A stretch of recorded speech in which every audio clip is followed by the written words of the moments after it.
All right, good morning, everybody. Today is Friday, July 28th, 2023. My name is Coach AD.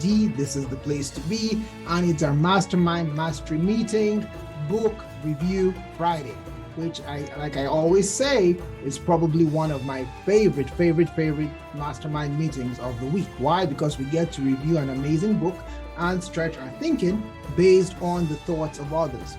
So anyway, today we are continuing with The Alchemist by Paulo Coelho. And now we've gotten to last week we finished section 7, and today we're going to section 8.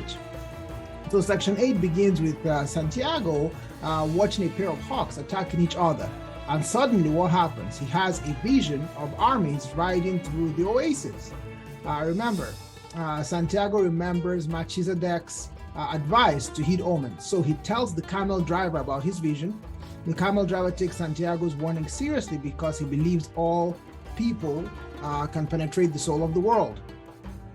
The camel driver considers how seers make their living by understanding how the soul of the world works. And he recalls a time when a seer asked him if he wants to do what? If he wanted to know the future. The camel driver had trouble coming up with a good answer.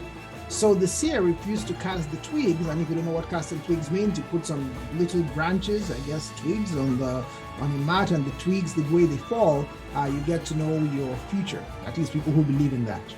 Anyway, the camel driver had trouble coming up with a good answer.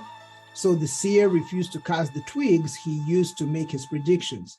Instead, what the seer told the camel driver was to forget about the future and pay attention to the present. The seer told him that God will occasionally reveal the future to someone, but only so it can be rewritten. Because the camel driver believes that God showed Santiago the future through his vision, he tells Santiago to warn the local tribal chieftains of their approaching armies. Santiago doubts the chieftains will take him seriously, but the camel driver explains that they deal often with omens. The chief resides in a huge white tent in the middle of the oasis. Santiago goes there, tells him what's going to happen, and so on and so forth. And again, by the way, guys, we covered some of this last week, but I'm just kind of trying to do a quick, bring everybody up to speed. And Santiago told the chiefs, and the chiefs doubted him at first and told him that if he is right, he will, obviously nothing will happen, but if he is wrong, then Santiago will be killed. And Santiago was like, listen, I know that I am right, and that's okay. So the chief allowed the people in the oasis to carry weapons for that day.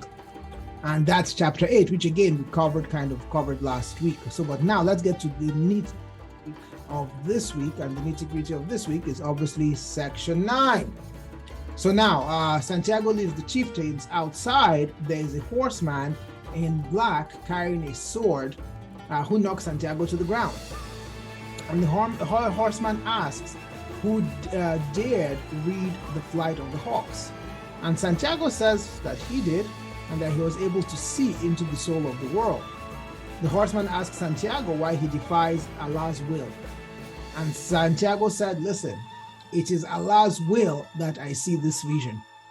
The horseman withdraws his sword, no longer going to kill Santiago, obviously, and asks why is Santiago even in the desert?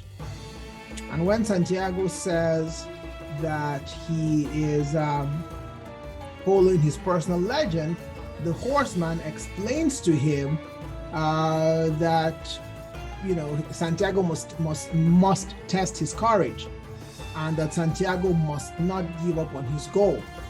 The horseman tells Santiago to find him the next day after sunset if he survives the ensuing battle. Santiago asks the horseman where he lives, and the horseman simply points south before riding away. Later on, we'll learn that the mysterious horseman is actually the alchemist. Remember, the alchemist is the person, the British person, the man from England came to find in the desert. And the alchemist is the person that nobody could voluntarily point to in the oasis. Anyway, the next morning, 2,000 armed men guard Al-Fayoum, because remember, from last week, the chief allowed everybody to have weapons for the first time.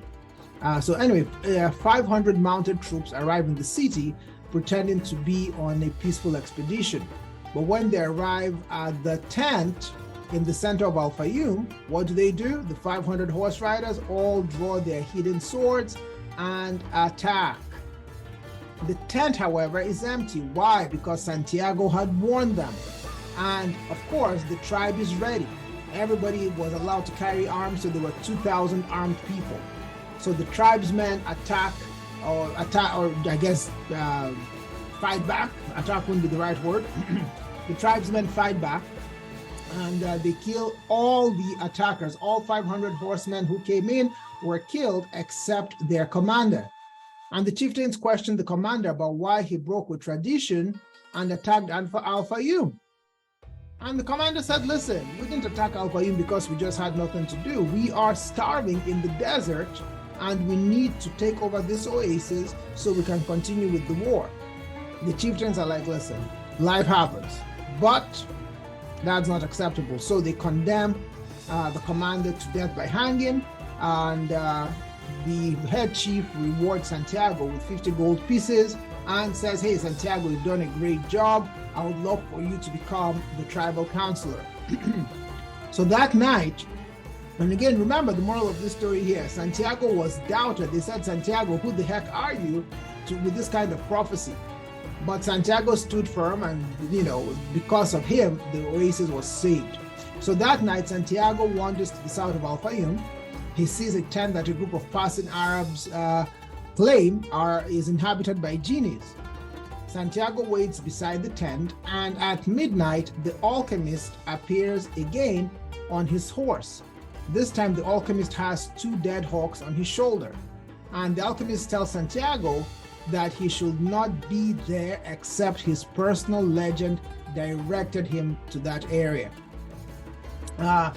Santiago is like, So anyway, he signals for Santiago to enter the tent, and Santiago obliges, goes into the alchemist tent. And when he's inside, Santiago is expecting to see all sorts of books on alchemy, all sorts of things that are like mysterious and mystical, but Santiago sees no alchemy tools. The alchemist tells Santiago that he asked him to come to his tent because the omens told him Santiago would need help. Santiago tells the alchemist that he is not the one that needs help, but it's the Englishman. But the alchemist replies that the Englishman has other things to do. The alchemist says that's the alchemist, needs to help Santiago to the treasure he seeks.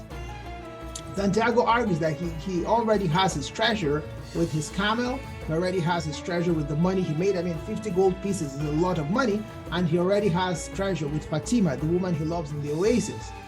The alchemist replies that Santiago has nothing from the pyramids. He proceeds to pour Santiago some wine, even though in Al-Fayoum, being a Muslim oasis, alcohol is forbidden. And what does he tell Santiago? He says, Santiago, go sell your camel and buy a horse. So in this section of the book, section 9, Santiago and the reader finally meet the alchemist.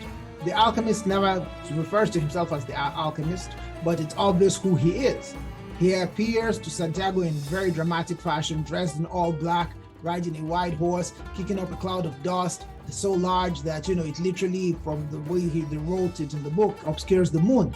The entrance reminds Santiago of Santiago Matamoros, otherwise known as Saint James the Greater, who is the patron saint of Spain, for those of you who don't know. Initially, Santiago is obviously afraid, thinking the man on the horse may kill him. But he feels no fear because he will die in pursuit of his personal legend, so that's kind of okay. Since Santiago is not worried about death, Santiago confidently tells the man that he stands behind his vision. The man appears impressed. When he withdraws his sword, he talks about the language of the world, and Santiago realizes the horseman is not a random enemy come to kill him. Santiago also says that the man reminds him of Melchizedek, the king that he met in Spain. And as the man rides away, that's when the narrator of the book tells us that Santiago has met the alchemist. And the fact that Santiago's vision of the approaching army comes true the next day, by the way, confirms that he has penetrated to the soul of the world. In other words, he is one with the universe. He now sees things and he feels things that are going to happen, which is something we discussed in other M3s. We discussed that yesterday. We discussed that in training, how you know your divine destiny. So anyway, as a result, the tribal chieftains gain a great deal of confidence in Santiago and his abilities and ask him to serve as a tribal counselor. Perhaps, and maybe even more importantly, Santiago gains more confidence in his abilities. See, in this business, a lot of us doubt ourselves because we don't apply ourselves. The reason a lot of people, and we covered this yesterday, the reason a lot of people fail is because they have fear. And the reason a lot of people have fear is because they don't apply themselves properly. You have to apply yourself properly. Do your best, get better incrementally, and then have faith in your abilities. What a lot of us want is we want to go from the season of, the first season where you have a revelation of what you want to do to the season of greatness. It doesn't work like that. That's just not life. And this is exactly what Santiago's story talks about. Santiago did not have that confidence in himself initially.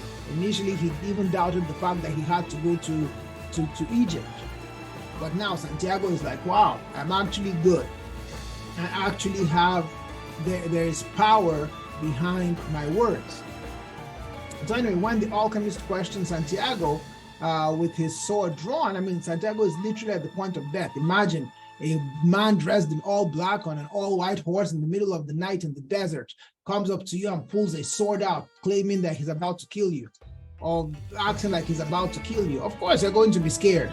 And Santiago was probably scared, but he had confidence. And his confidence allowed him to speak about his vision with courage. And, Santiago's response impressed the alchemist, who says he needs to test Santiago's bravery. And what does the alchemist tell Santiago? He says that courage is the most essential quality required to understand the language of the world.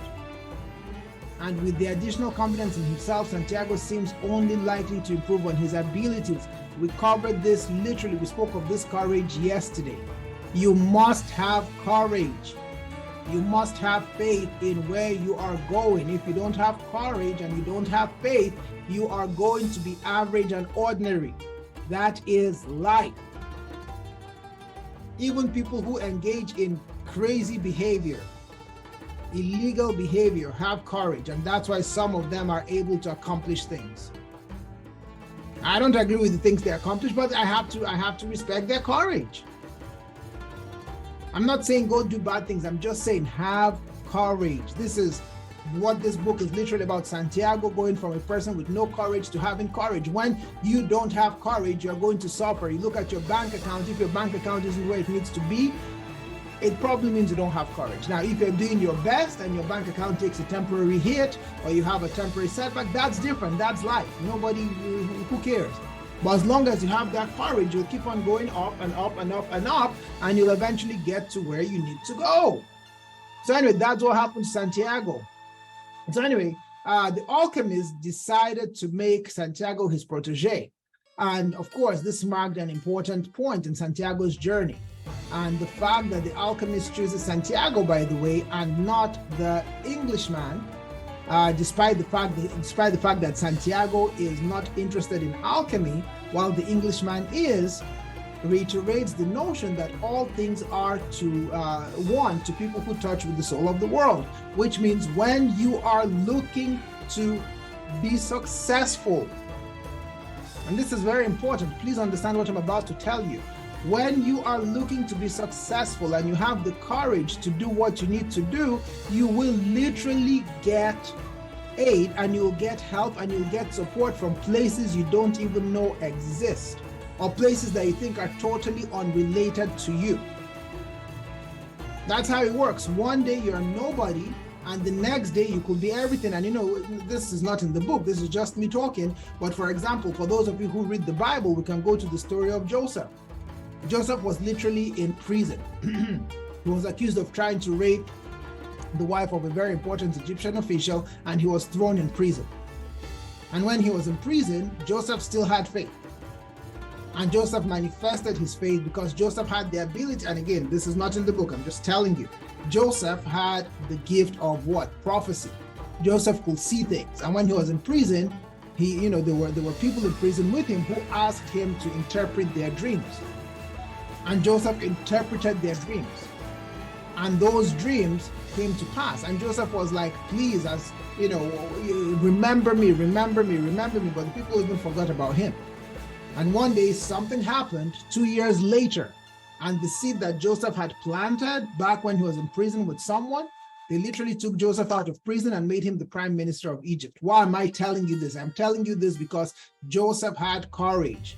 And because he had courage, everything came together for him at its own pace. You have to have courage, people, just like Santiago in this book has courage. You have to have that courage. Anyway, back to the book. When we first meet with the alchemist, by the way, we'll learn that he awaits someone whom he will teach. So the alchemist is also looking for a student. Meanwhile, the Englishman, obviously, who studies alchemy, is seeking the alchemist. But again, even though the Englishman was doing what needed to be done, I think, and I don't know, it's a book, but it seems that the alchemist did not select the Englishman because the Englishman was not pure. The Englishman wanted to do alchemy for the sake of other things. The Englishman wanted to do alchemy so he could turn lead into gold and become, I guess, very wealthy. I mean, and maybe that's why the real alchemist did not choose him. I don't know. But anyway, in the world of this book, by the way, all pursuits resemble one another in that they involve perfecting a personal legend and discovering the soul of the world. Soul of the world, again, can be the big picture, the universe being in the zone. Though, even though the Englishman seeks what the alchemist has to offer, and is obviously the more appropriate student, the alchemist chooses Santiago because he is a more advanced student in the language of the world. In other words, Santiago is more in tune with his destiny, more in tune with the way the universe works. Santiago is using the universal laws more than the Englishman. The laws of attraction, the law of resonance, and so on and so forth. When the alchemist says the universe conspires to help people realize their dreams, Santiago recognizes the alchemist as another omen, directing him towards his personal legend. Santiago argues that he already has his treasure, like I said, including Fatima and all the rest, but the alchemist points out that none of those things come from the pyramid. Again, Santiago, being Santiago, hesitates briefly to pursue his dream because he feels satisfied with what he has. And again, guys, that's the thing about people. You see, as human beings, some of us tend to play too. What does that mean? That means you might desire to accomplish certain things, and the moment you get those things, your desires for anything else go away.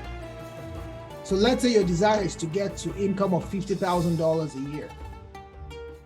You have the ability to get to 100,000. You have the ability to get to 200,000. You have the ability to get to 300,000 or more. But you get to 50,000 and you play too because you're like, I've made it. I've done all I want to do. Meanwhile, you still have goals and dreams and desires that are unfulfilled, but you've stopped in pursuing them because you have played too. And this is kind of what happened to Santiago. He had 50 pieces of gold, had a camel, had Fatima, and he was happy. But thankfully, the alchemist reminded him that no, there is so much more.